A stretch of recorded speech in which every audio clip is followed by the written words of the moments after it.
পৰীক্ষাৰ্থীসকলৰ বাবে বাৰ্টছ একাডেমীয়ে প্ৰতি বছৰে অনুষ্ঠিত কৰা প্ৰস্তুতি শীৰ্ষক প্ৰতিযোগিতামূলক পৰীক্ষাটি আজি 2 ডিচেম্বৰ তাৰিখে আমাৰ চেণ্টাৰত সুকলমে অনুষ্ঠিত হৈ যায়। বৰপেটা, বঙাইগাঁও, চিৰাং এইকেইখন জিলাৰ বিভিন্ন প্ৰান্তৰ বিদ্যালয়ৰ পৰা প্ৰায় 800 ছাত্ৰ ছাত্ৰী এই পৰীক্ষাটিত অৱতীৰ্ণ হয়।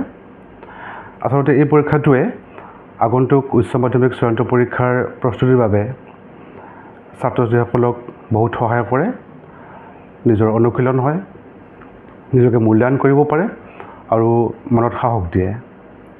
তাৰোপৰি এই পৰীক্ষাটো আমি সম্পূৰ্ণৰূপে চৰকাৰীভাৱে চূড়ান্ত পৰীক্ষাবিলাক যেনেকৈ অনুষ্ঠিত কৰে, চাকৰি বাকৰি পৰীক্ষাবিলাক যিধৰণে অনুষ্ঠিত কৰে, ঠিক তেনেকৈ OMR sheet, sealed question paper ইত্যাদিৰে আমি পৰীক্ষাটো অনুষ্ঠিত কৰোঁ।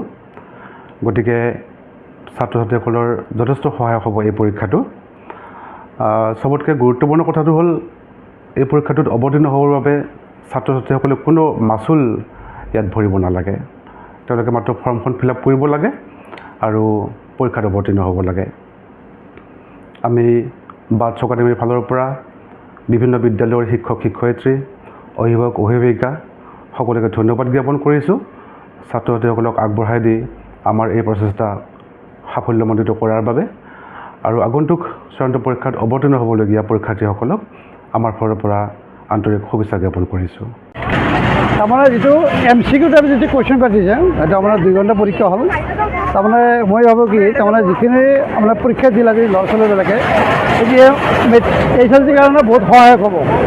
তাৰমানে সহায়ক এইকাৰণে হ'ব তাৰমানে যিটো MCQ টাইপৰ কুৱেশ্যনটো লিখিল তাৰমানে যে কেনেকুৱা নাম্বাৰ পাব এইটো মানে অলপ মানে এই কৰিব পাৰি এইটো। মইতো 100% আশাবাদী।